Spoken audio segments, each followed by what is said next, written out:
Welcome to the Daily Insider here on VegasInsider.com and our YouTube channel as well. Kevin Rogers with you here on the final day of June, Wednesday, June 30th.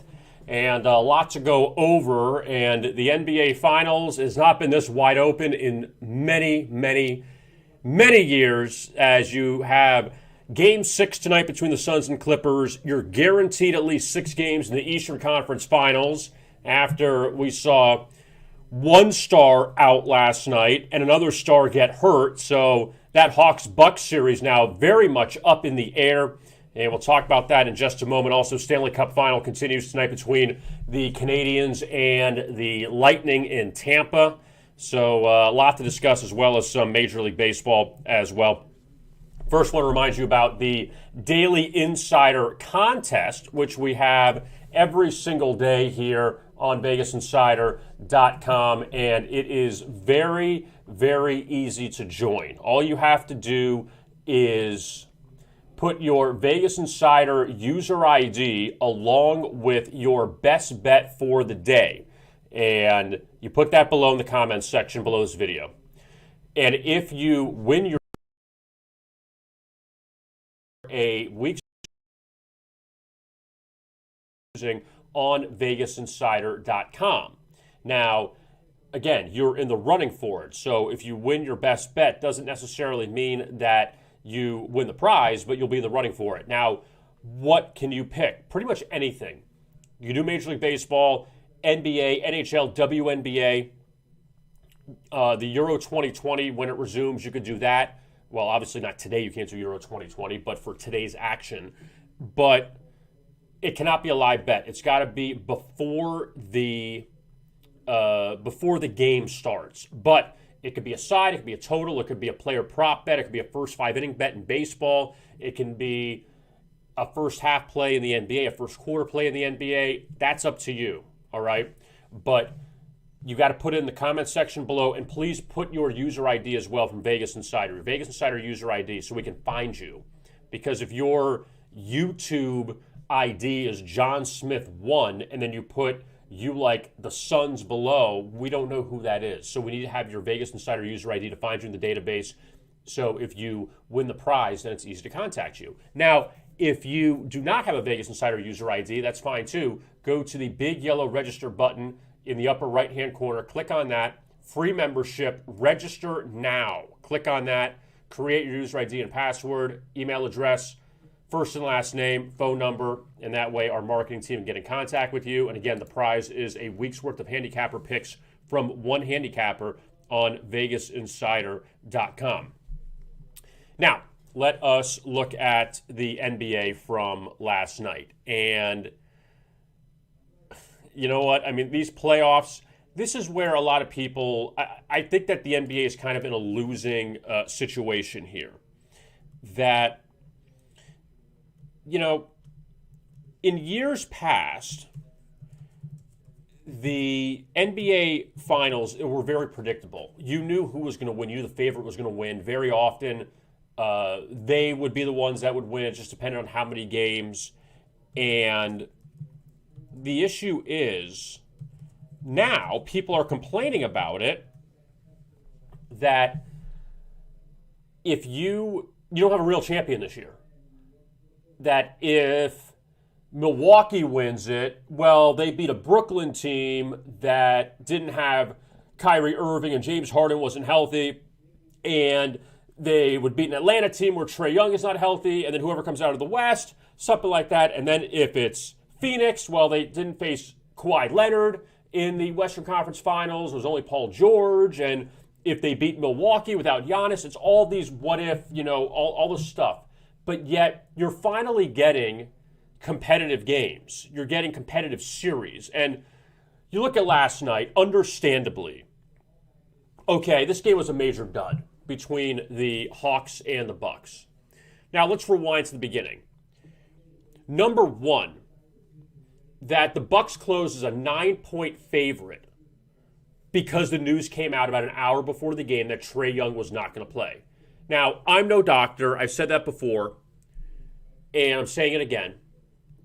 But I thought he would have played. It looked like when he walked off the court during Game 4 after one of the flukiest injuries you'll ever see, with him stepping back, stepping on the referee's foot.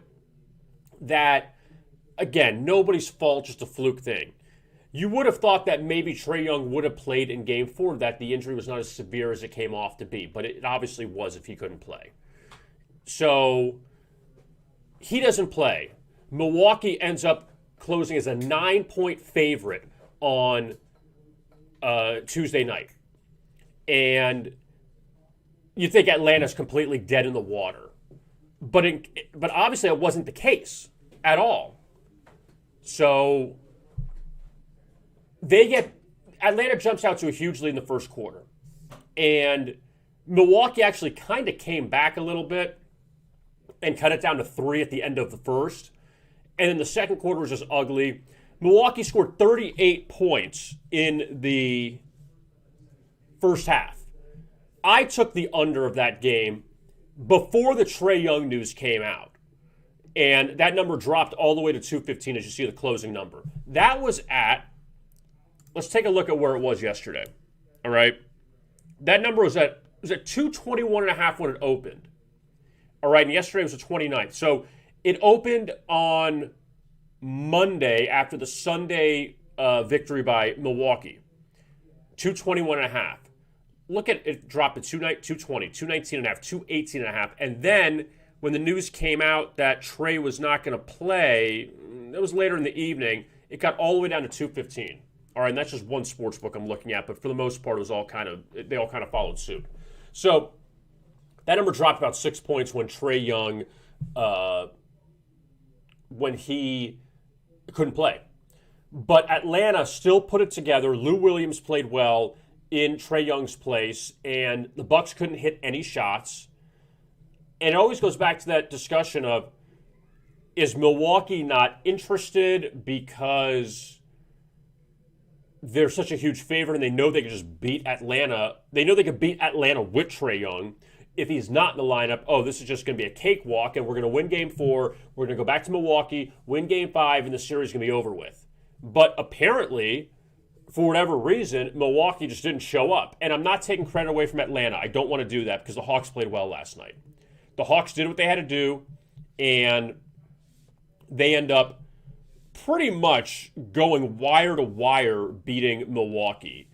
And the Hawks had a balanced effort. They hit 13 threes. They shot 51% from the floor. Lou Williams scored 21. Bogdanovich scored 20. Kevin Huerter, even though he was 1 of 7 from 3, he scored 15. Gallinari had 10. Capella had 15. John Collins was kind of odd. He only had 4 points. So you would expect John Collins maybe to step up in that game. But they didn't need him, or it didn't matter because they still won in blowout fashion. So the Hawks win +9 without Trae Young. Now, obviously, the big story that came out of that game was Giannis Antetokounmpo with the knee injury, hyperextended knee. We don't know what the situation is with him moving forward. And if you saw the replay of it, again, unfortunate play. He ran into Clint Capella, and two big guys just bang legs, bang knees, whatever, however you want to say it. And you could tell Giannis was obviously in pain when he went down. He walked off the court. But now, if let's just say Giannis is going to be sidelined, and we don't know that yet. This is all ifs. We don't know. So if Giannis is sidelined, we don't even know what Trae Young's situation is. I mean, look, Kawhi Leonard, we didn't know how long he'd be out for the Clippers. We thought maybe a few games, and he's been out since Game 5 of the Utah series. He's not coming back anytime soon for the Clippers. Kyrie Irving was out for several games for Brooklyn. James Harden made, I don't want to call it a miracle comeback, but he returned for, what was that, Game 5, I guess, against Milwaukee because Kyrie got hurt in Game 4, and then Harden was terrible when he came back. He couldn't score. He couldn't shoot the ball. Well, he shot the ball. He just couldn't score. But but now Milwaukee, who knows with Giannis? I can't even say if he's going to play or not. I mean, it's all speculation at this point. Milwaukee was 8 of 39 from 3. They shot 39% from the floor. Chris Middleton was 0 of 7 from 3. So after he had that huge game in game number 4 for Milwaukee, he was totally awful in game 3 rather for Milwaukee. He was totally awful in game 4. So now Atlanta, by a miracle of God in a sense, without Trae Young, and not say they prayed for Giannis to get hurt, but now things have kind of turned a bit because even if Atlanta wins that game, and Atlanta was in control before Giannis got hurt, there's no disputing that. It's not like, oh, Milwaukee was winning, Giannis got hurt, and Atlanta won the game. No, Atlanta was up, I think, 25 when Giannis got hurt. So that didn't matter. But if Atlanta wins that game and Giannis is fine and he just sits out, then you say, okay, for Milwaukee, all right. We don't know what Trae's status is. We got 2 of 3 at home. We hit the reset button. Now there's no reset button to hit because you don't know what your MVP status is moving forward. That game did easily finish under the total, so now we've gone 3 straight unders in this Milwaukee-Atlanta series after you had the game 1 over. So with all that being said, they're going to go back to Milwaukee now, tied up at 2. Look, I don't want to call... If Atlanta somehow gets out of this, I don't want to call Atlanta a fake Eastern champion. I don't want to do that, all right? Because they're still without their best player right now. But, man, it's going to be really murky trying to figure this whole thing out with all that's gone on.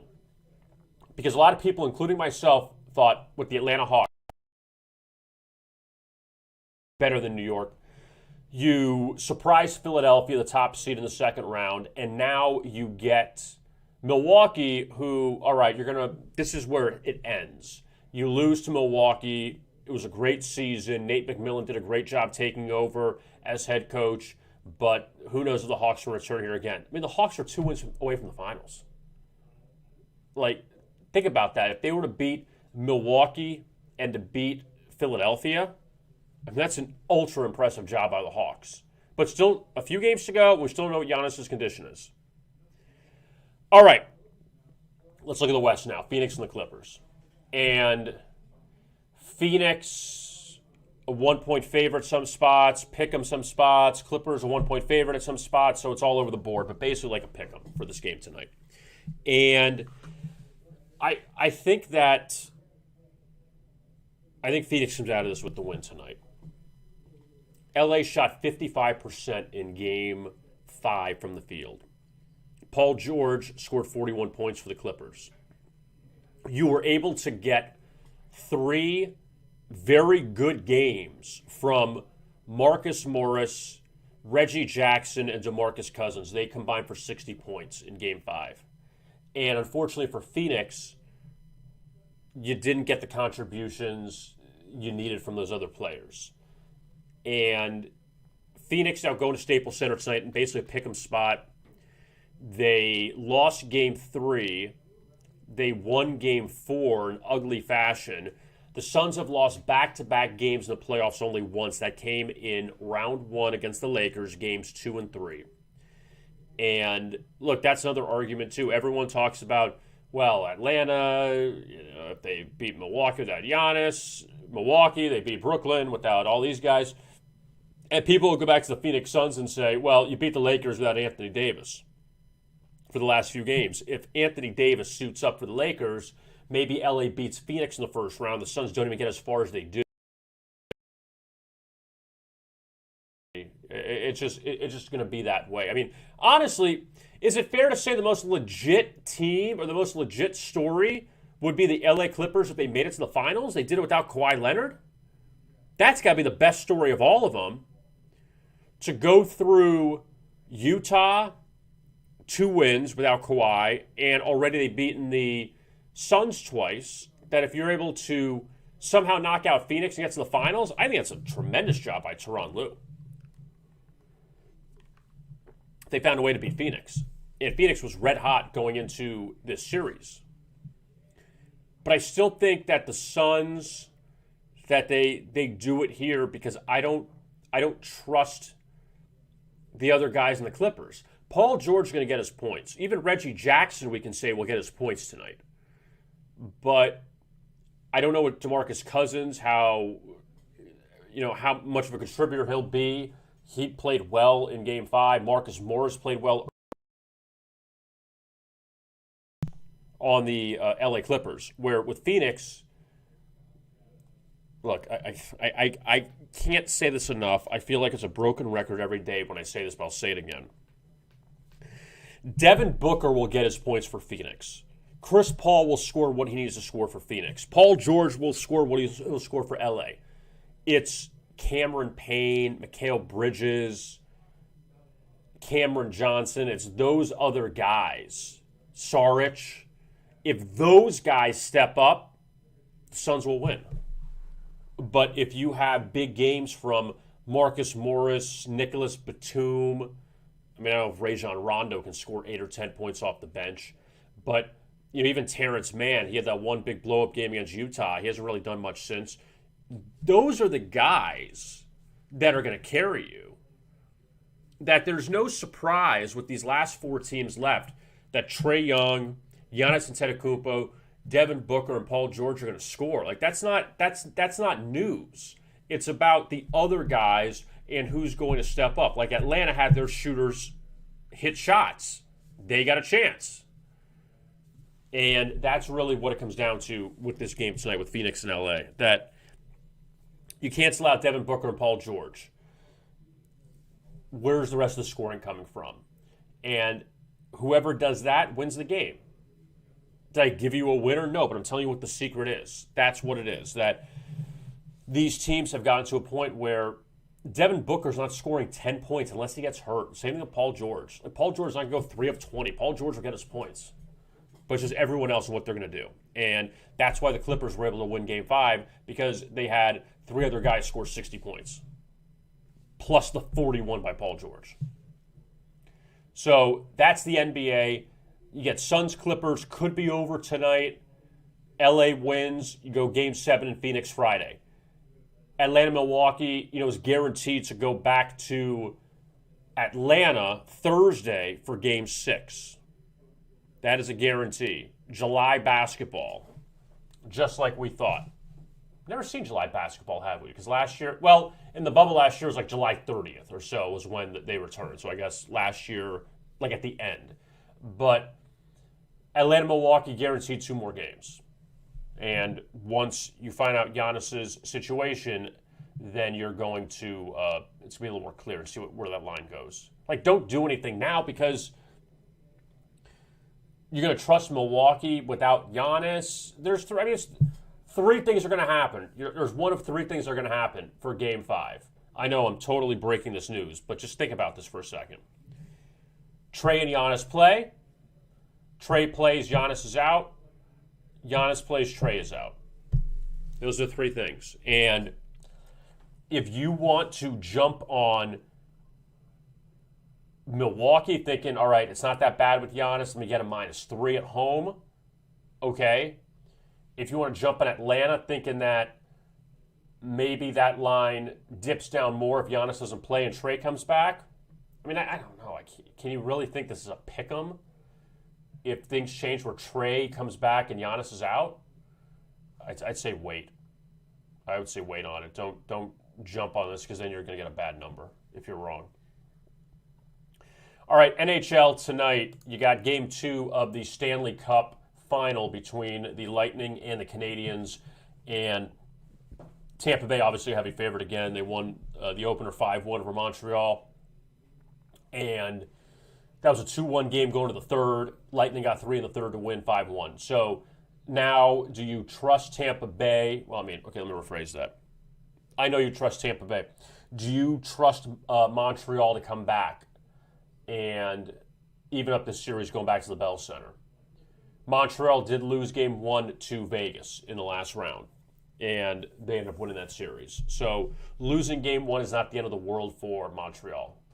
But Tampa Bay, they're like a runaway train. They really are.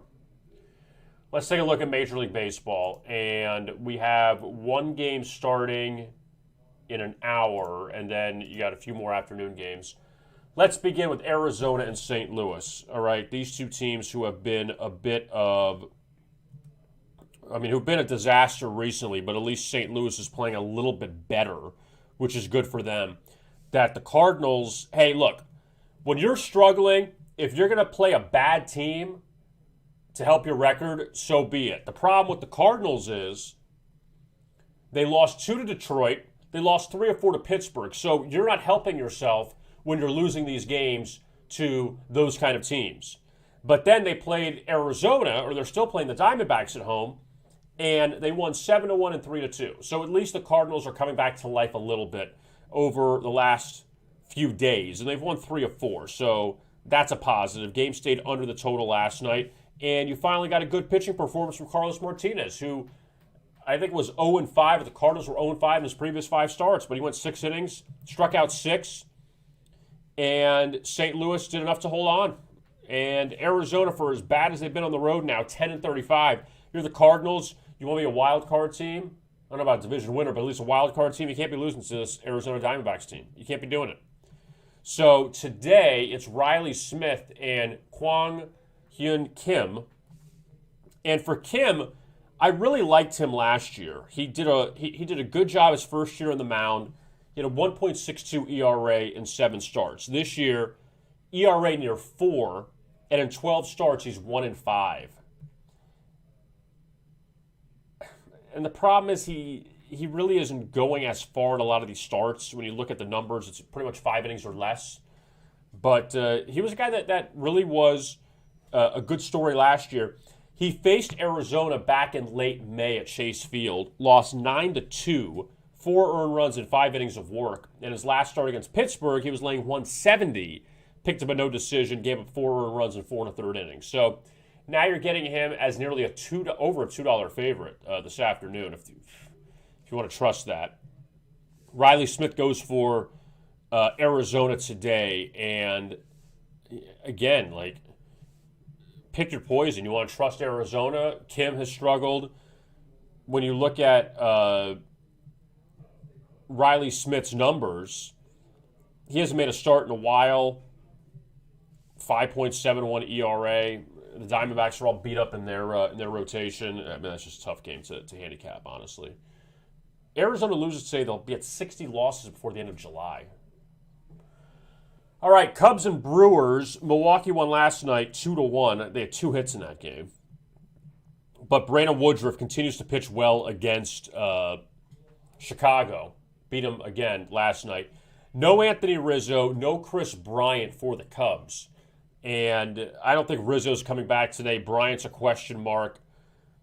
Chicago's lost 5 in a row. They scored 2 or less 4 times in this span. So the Cubs just can't score. And the Cubs went on a nice run at home, but they have not been good on the road. Milwaukee, 7 straight wins.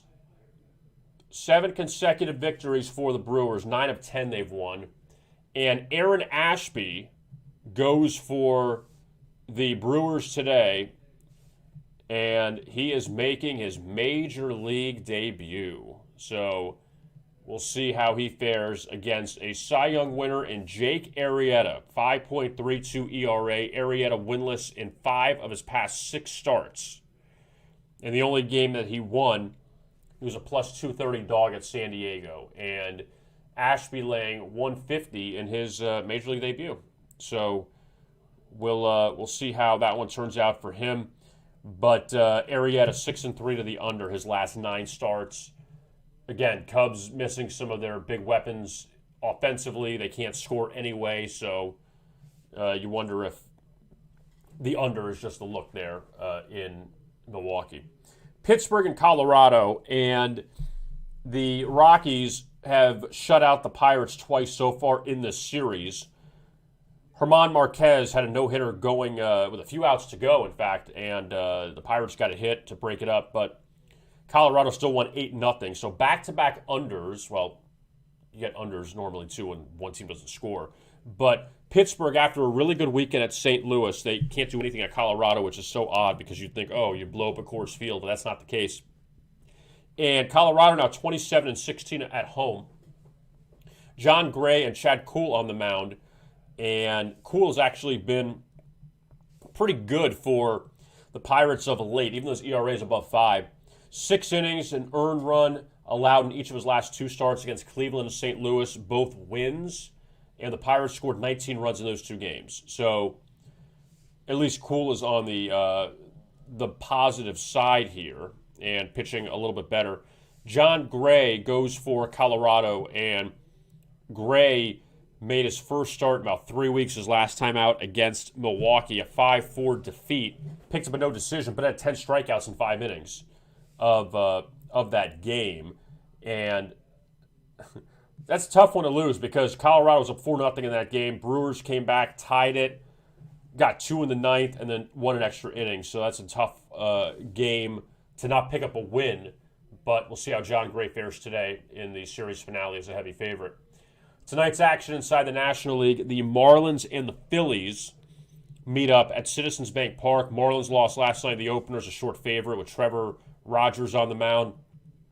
And Miami now, they have dropped since taking 2 games against the Cubs in which they scored 21 runs. They have dropped now 6 of 8, the Marlins. And the Phillies, they're inconsistent. They're 37-40, and they are a heavy favorite tonight. Look at that, laying 240 with Aaron Nola on the mound. And Nola, he is coming off a really good start against the Mets. 12 strikeouts in 5 1/3 innings. What was it, 9 or 10 strikeouts in a row he had at one point? But the Phillies ended up losing that game in extra innings. It was a 7-inning game, and they lost in extra innings 2-1. So Nola does not get the win there. And for Aaron Nola, he's just looking for consistency. That he was the ace of this Phillies staff.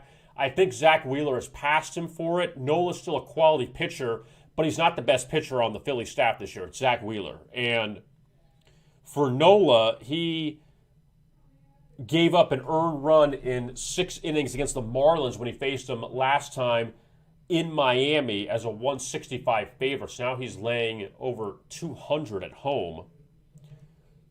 And look, both these teams have had problems scoring. And I'll give you this number really quick as far as possibly an under look. 8.5 is the total. It's minus 120 to the under. Marlins have scored 3 or less in 10 of the past 13 games. Phillies have scored 4 or less in 12 of the past 14. So these teams really are not busting the bats out. And for as much as the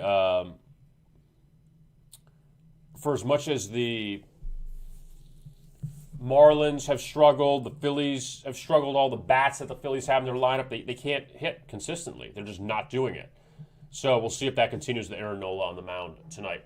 San Diego and Cincinnati, we talked about it yesterday. Obviously, the news changed when Blake Snell was scheduled to start for the Padres, and they were 0-8 in his 8 starts this season, but then he was scratched due to an illness. So the Padres went with the old bullpen game. Craig Stammen started, and looking at last night's game, the Padres, this is actually a very fortunate under. I took the under in this game, so I'll pat myself on the back for getting 1 win.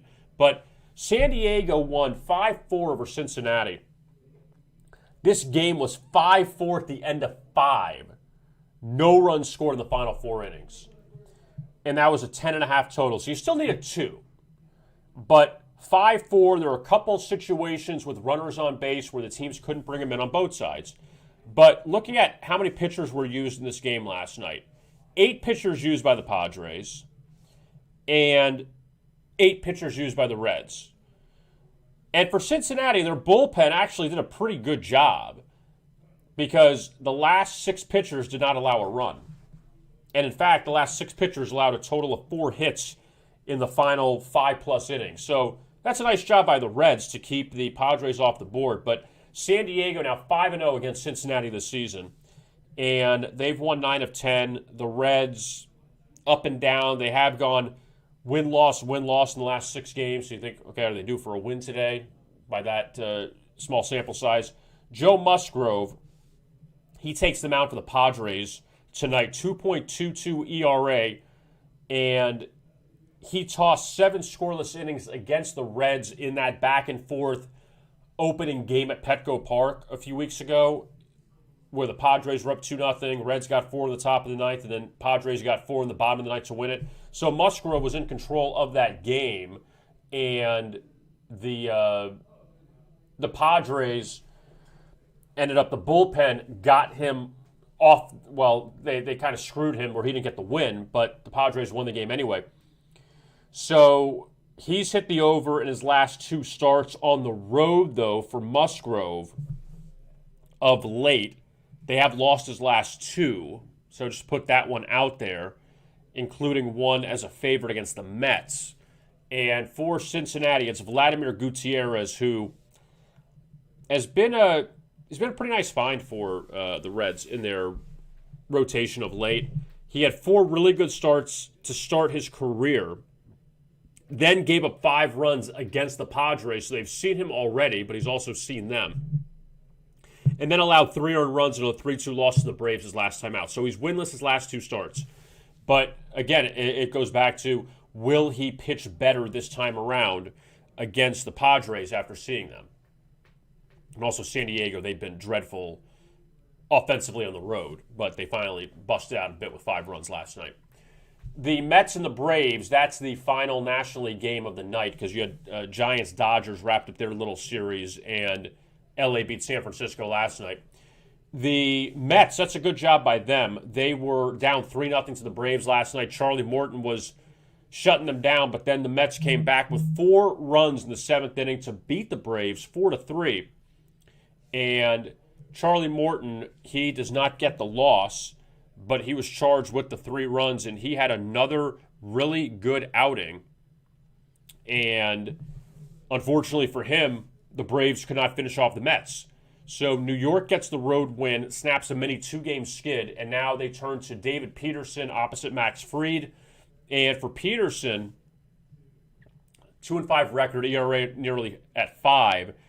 But the only good news for him is his last 3 outings, he's allowed 2 earned runs. And that's in 16, almost 17 innings of work. So Peterson has actually pitched better his last 3 starts. Against Atlanta, last time he faced him, gave up 3 earned runs in less than 5 innings of a 5-4 loss back in late May. So we'll see if Peterson keeps that up. For Max Fried, he is back from the IL because he was out for a little bit, and his last start was on June 18th. 7 innings, 2 hits, an earned run, in a 9-1 win over the Cardinals. And for Fried, last time he faced the Mets was back in mid-May, 3-1 loss, laying 160. So tonight he's laying 155, 150 against the Mets. All right, let's look at the American League now, and it's going to be a big one tonight in the Bronx. Shohei Ohtani takes the mound for LA, and he has been on fire from the plate, more home runs. Now he's going to be pitching in front of the Yankee Stadium crowd for the first time in his career. And Ohtani is a short underdog in this matchup tonight against New York opposite Domingo Germán. Last night the Yankees won 11-5. And Ohtani, with 2 home runs, he's up to 28 now in the season. So that MVP race in the American League is going to be really good down the stretch. Vladimir Guerrero Jr. of the Blue Jays, Shohei Ohtani. And with Guerrero, he actually is top 3 in batting average and home runs and RBI. So the guy's got a chance at a triple crown. But the other guy is pitching too. He's hitting home runs and he's pitching. And Ohtani tonight takes the mound. Again, really good numbers. 3-1 record, 2.58 ERA. He's been the ace of the Angels pitching staff. I mean, the guy's the ace of the staff, and he's their best hitter. And Mike Trout is sidelined, but he's doing everything for them. And Ohtani, last time out against the Giants, 9 strikeouts in 6 innings, a 9-3 loss. But that game went to extra innings. That was a 1-1 game. And then all hell broke loose in extra innings. So the 9-3 result, a little misleading. That's why sometimes don't just look at the scores. Also look inside the box score and see what happened, especially in these extra inning games where things totally blow up and it doesn't really reflect on what happened during the game. And Ohtani pitched well in that one, but just some bad luck when things went to extra innings and he went to the bullpen. But so far the Yankees and Angels have split the first 2 games of that series, and we'll see if Ohtani can help the Angels get a win tonight. And as you see, again, a short underdog against the Yankees. The Blue Jays host the Mariners tonight. They continue their series, and that game last night, the Blue Jays end up winning 9-3, but this game was 3-3 in the 6th. It was 3-0, in fact, Toronto. Mariners tied it at 3, but then Toronto came back with 3 in the bottom of the 6th, 3 in the bottom of the 7th, so they blew it open to win 9-3. Blue Jays had 15 hits in the game, and Vladimir Guerrero Jr. with 2 more hits. He's batting .342 so far in the season.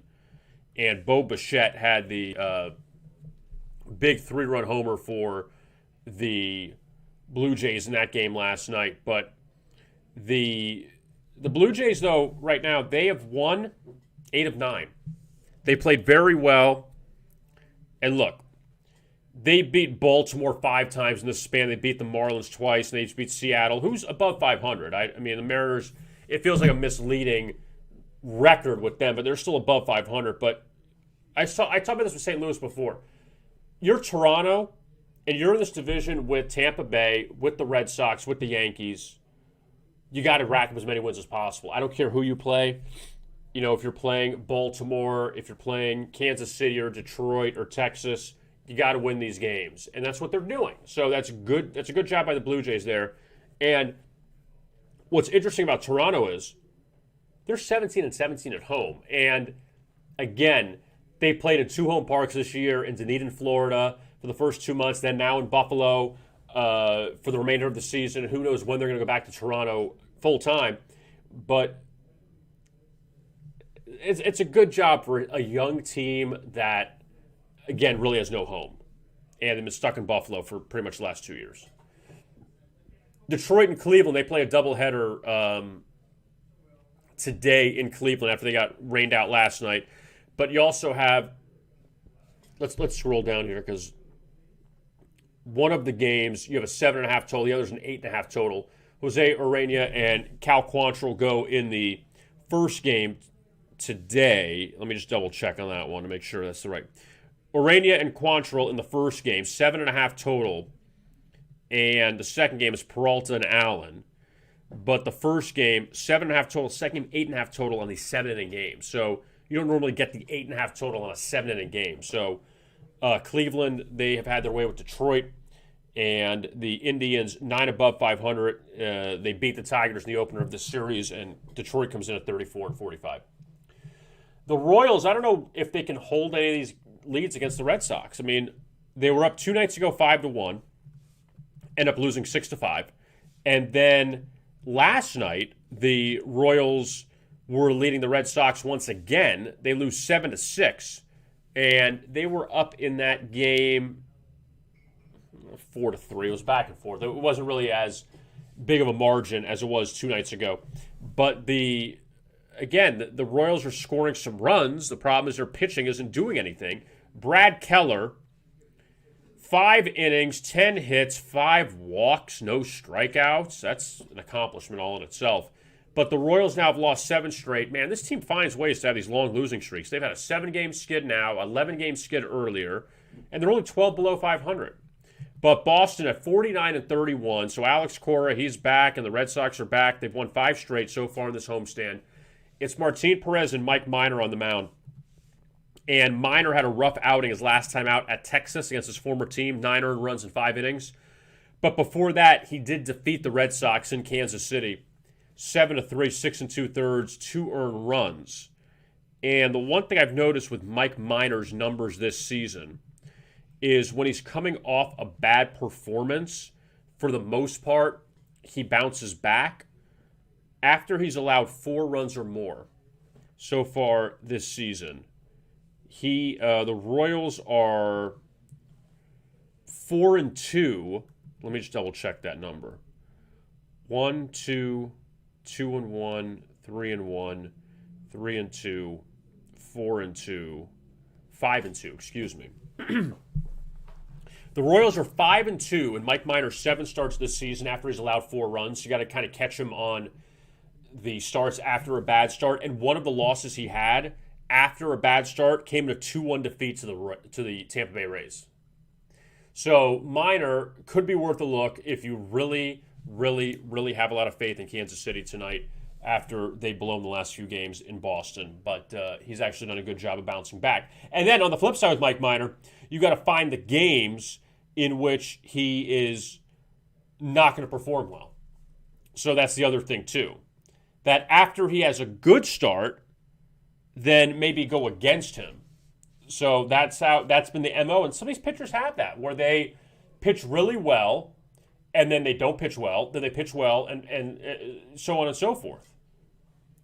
The Twins and the White Sox from Chicago, Bailey Ober and Dylan Cease on the mound. Twins were up early in that game last night on the Josh Donaldson home run, but then Chicago came back and they defeated Minnesota. And they won 7-6. So that's now back-to-back wins for the White Sox after they had a bit of a tough stretch, 2-7, their previous 9 games before winning last night. And the Twins, who had their modest 4-game road winning streak, snapped in that defeat last night. Ober, not to be confused with Ogre from Revenge of the Nerds, but Bailey Ober, 4 earned runs against the Reds his last time out. He has faced the White Sox once, and that was back in his first start at Target Field in mid-May. That was a 5-4 win, but hold the phones. 4 innings, 4 earned runs, 2 homers. That was a game Chicago was up 4-0, and Minnesota came back and won 5-4. So let's not get too excited about that. But Dylan Cease goes for Chicago this evening, and Cease, 6-3 record, 3.81 ERA. For Cease, the White Sox have won 7 of his past 10 starts. He defeated Minnesota earlier this season at home, and that number, though, has dropped as he's laying 120, so just be cautious of that. Baltimore and Houston, and this has been kind of a big story the last few days. I brought this up. I feel like I did. If I didn't, then all right, but I feel like I brought this up, that when Detroit played at Houston earlier this season, Detroit pulled off a 3-game sweep. And after Detroit won the first game, he figured, okay, keep going, keep riding the Tigers. And they beat the Astros in all 3 games at Minute Maid Park. So now the same thing is going on with the Baltimore Orioles, who were swept at home by Houston last week, were blown out in a lot of those games, scored 3 runs in the whole series. Now they've scored 22 runs in 2 games at Houston.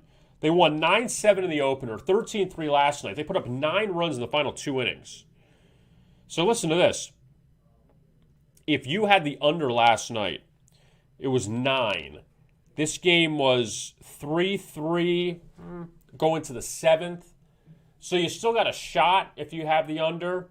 Baltimore got 1 in the 7th, 5 in the 8th, 4 in the 9th to win it 13-3. And yet it was a bullpen game for the Orioles, and they still were able to do it. Now, you turn to the dark night tonight, Matt Harvey. Matt Harvey, 3-9 record, 7.54 ERA. He was the toast of New York a few years ago, and now he's struggled. But he did pitch well enough in his last start against Toronto, plus 230. Orioles won 6-5. He went 5 2/3, gave up 3 earned runs, his best start of the season. And now he faces a pretty good Astros lineup. And Baltimore, look, they, the old dreaded, they're playing with confidence. It's the final game of their series, so they are playing with a little bit of confidence this evening. And, again, this Oriole team, Look, they're not going anywhere, we know that, but all of a sudden they won a few games now on the road as really heavy dogs. Texas and Oakland. Last night the Rangers continued their winning streak. They beat the A's once again in Oakland, and now Chris Bassett goes. He beat Texas and Colby Allard last time he faced him in Arlington this past week, 5-1. So now Bassett will try to do it again. Texas has won 5 of 6. And for Allard, 3.33 ERA, not terrible. He did win his last road start against the Dodgers, plus 230, 12-1 win, 5 scoreless innings. So he's got the potential to to knock off an opponent like that. Oakland's just 3-7 in their last 10 games. So the A's are not playing well at the moment, but they do send out their best pitcher in Chris Bassett, 8-2, 3.25 ERA, and Bassett laying nearly $2. But again, he was laying 140 against Texas last week.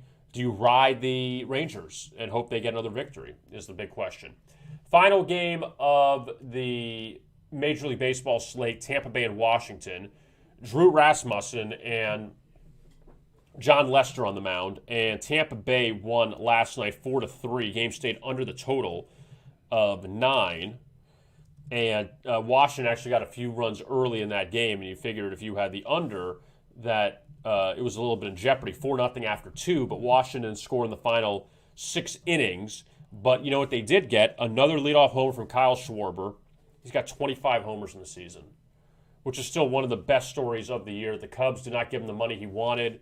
He went to Washington, and he has 25 home runs. He's doing much better offensively than anybody in the Cubs lineup.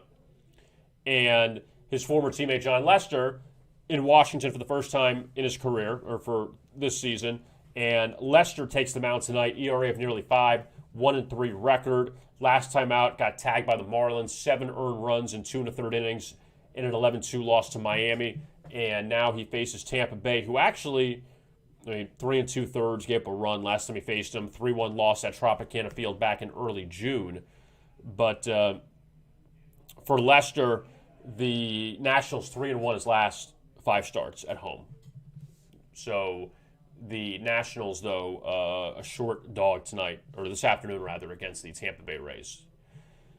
So that's all that's going on for today, for Wednesday, the final day of June 30th. And again, want to remind you about, if you look at our homepage, you can look at the game preview for Suns Clippers from Michael Crossan for Game 6 tonight at Staples Center. Wednesday's best bets from Kevin Davis in Major League Baseball. Also, the Stanley Cup final tonight, Game 2, Tampa Bay and Montreal. Get that breakdown, as well as WNBA picks and updated odds for the Euro 2020. Rocket Mortgage Classic coming up in golf this weekend. So you have all of that to take a look at. And also, there he is, the Dark Knight, Matt Harvey. Again, want to remind you about the Daily Insider Contest. Again, your opportunity to win a week's worth of handicapper picks for free. One handicapper of your choosing, 7 days for free. It's a $100 value, and all you got to do is put your Vegas Insider user ID along with your best bet for the day in the comments section below this video. And it can be Major League Baseball, NBA, NHL, WNBA. It can be a side, a total, a first half play, first 5-inning play, a player prop bet. It's up to you. Just no live bets. It cannot be a live bet. And if you win, you will be in the running for a week's worth of handicapper picks from one handicapper of your choosing at VegasInsider.com. Also, if you do not have a Vegas Insider user ID, click on the big yellow register button in the upper right-hand corner. Free membership. Register now. It's free, free, free. And create your ID and password. Send us your email address, first and last name, so we can get in contact with you, and you'll be all set. So you can still join our community, even if you do not have a Vegas Insider user ID. You can do that by hitting the big yellow register button in the upper right-hand corner. And don't forget to like and subscribe to our videos here at Vegas Insider, as well as being a subscriber to the YouTube channel, which is very helpful to us. So, I am Kevin Rogers. Again, we appreciate you tuning into the latest edition of the Daily Insider, and we'll be back with you in July, tomorrow, July 1st. We'll be back with you at noon Eastern. So, like I always tell you, best of luck with your bets.